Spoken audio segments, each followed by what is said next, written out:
Christianity today is characterized by multiplicity. There's not one single version of Christianity. Rather, there are hundreds or even thousands of different versions of Christianity. These are often called denominations. The image here simplifies a much more complicated reality. Each denomination in the image might be subdivided any number of additional ways.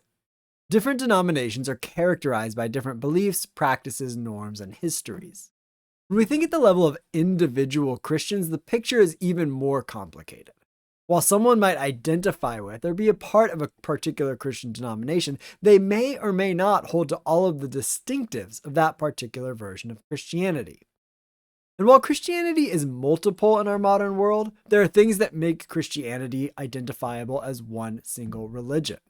We might call these the core aspects or non-negotiables of Christianity. Things like creedal affirmations that indicate what Christians believe. These include statements about who God is as Trinity, Father, Son, and Spirit. Further, all Christians hold texts that are about Jesus, namely the text of the New Testament, to be authoritative scripture in addition to the Old Testament text, though not all Christians agree upon which Old Testament texts are scriptural, as Protestant Christians have a smaller canon than do other Christian groups.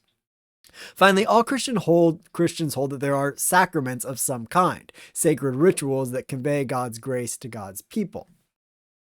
At the same time, however, Christians have any number of diverging opinions, practices, and beliefs, what we might call non-negotiables. These things include things like how Scripture is interpreted or what it says on particular topics, how churches and denominations are structured, and where power and authority lie within the church, how Christians ought to engage the world politically, and how many sacraments there are and what their nature is. To depict this graphically, we might say that the non-negotiables constitute the beliefs and practices that mark out Christianity as Christianity. Anything that lies outside of or diverges from these beliefs and practices is no longer Christianity, but something else entirely.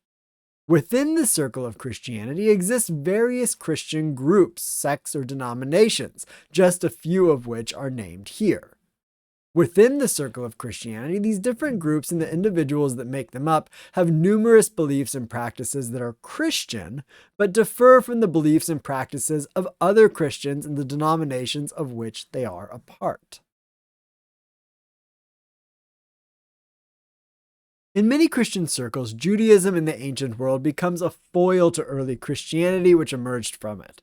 But just as modern Christianity is simultaneously one thing and many things, so also Judaism in the New Testament context was simultaneously one thing and many things. Judaism in this period is called Second Temple Judaism, taking its name from the period in time in which the Second Temple stood. The first Jewish temple was built by Solomon sometime around the 9th century BCE and was destroyed by the Babylonians in 587 BCE. The rebuilt temple, the Second Temple, was erected around 515 BCE and stood for about 600 years until the Romans destroyed it in 70 CE. Just as it might be more appropriate to speak of modern Christianities than modern Christianity, so also it might be more appropriate to speak of Judaisms in the New Testament world rather than Judaism in the New Testament. Like Christianity, Judaism in the ancient context was constituted by core beliefs that made it recognizable as Judaism. 3 of these are particularly significant. The first is monotheism, the veneration or worship of one God. Distinctive of Judaism and also Christianity after Judaism is that only one God, or one God existing in Trinity, is to be worshipped. Both Judaism and Christianity have specific prescriptions against worshiping multiple gods, a religious perspective called polytheism, which was the norm in the ancient world. Closely related to the idea of monotheism is the core idea that the one God to be worshipped had entered into a special relationship with the people of Israel, who would come to be called Jews. The terms of this relationship were outlined in various covenants or agreements that were made between Israel, Jews, and key leaders from their national past, including Noah, Abraham, Moses, and David. Finally, Jews believed that written texts from the past held authority and helped the people to abide by their end of the covenant or agreement. Like Christians in our context, Jews didn't necessarily agree about how Scripture was to be applied or interpreted, nor even which written traditions held authority. The role, interpretation, and nature of Scripture was but one of the many topics on which there were divergent opinions in Second Temple Judaism. Additional negotiable beliefs and practices included how purity laws were meant to be followed, how the one God is rightly worshipped, who can worship this God, whether it be Jews only or Jews and non-Jews alike, how the people ought to affiliate with foreign empires and rulers like the Romans, how appropriate it was to adopt norms and customs from Greek culture, expectations around a single or multiple Messiah figures, whether they be kingly and militant, priestly, spiritual, or some combination thereof, and finally, the nature of life after death. On each of these topics and many others, there were multiple different positions.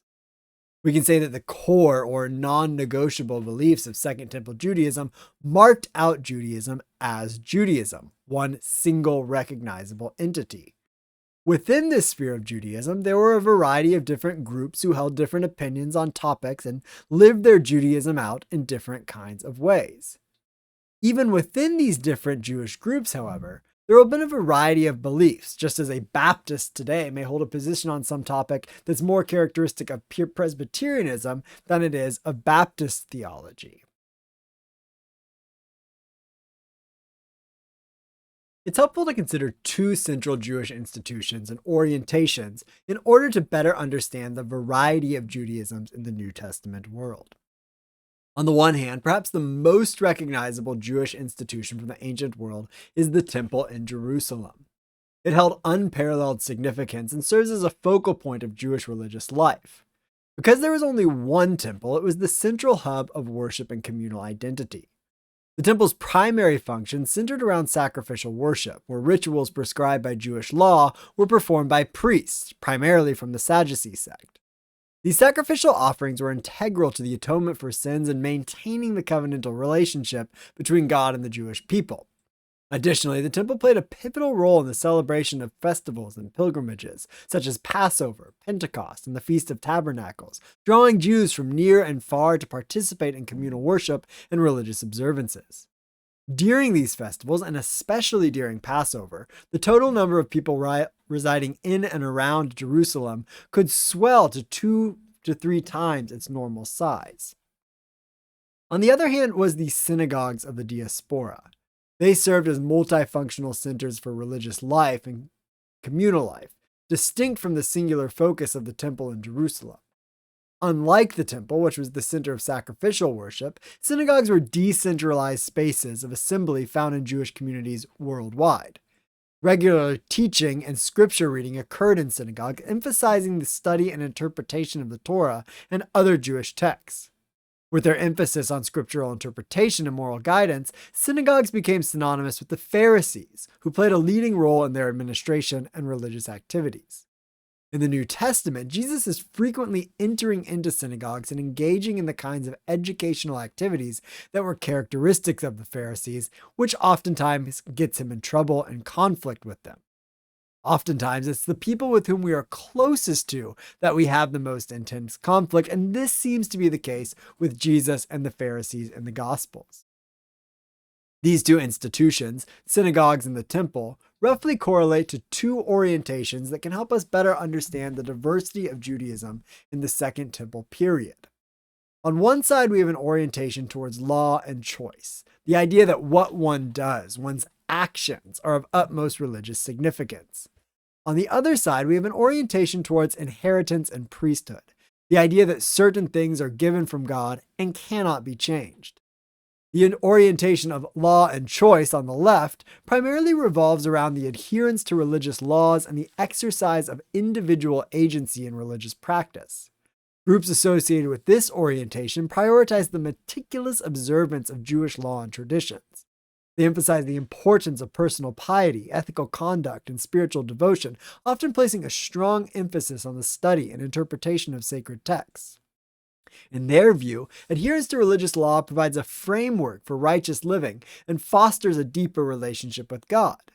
This orientation allows for a degree of flexibility or openness in religious practice, as individuals are encouraged to make choices based on their understanding of religious teachings and moral principles. On the other hand, the orientation on the right to priesthood and inheritance centers around the authority of the priestly class and the preservation of inherited God-given religious roles, privileges, and locations. Groups associated with this orientation prioritize the maintenance of temple rituals, sacrificial worship, and hereditary priestly duties. They emphasize the significance of ancestral lineage, hierarchical structures, and institutional authority within religious practice because these are given by God. In their view, the continuity of religious traditions and the preservation of inherited roles are essential for maintaining the purity and sanctity of worship. This orientation tends to be a little bit more rigid and hierarchical, with a focus on preserving established religious practices and traditions. Within Second Temple Judaism, various groups emerged, each with distinct beliefs, practices, and cultural contexts. Gentiles, referring to non-Jews, inhabited diverse regions and were exposed to different religious traditions, including Judaism, and some even came to worship the Jewish God.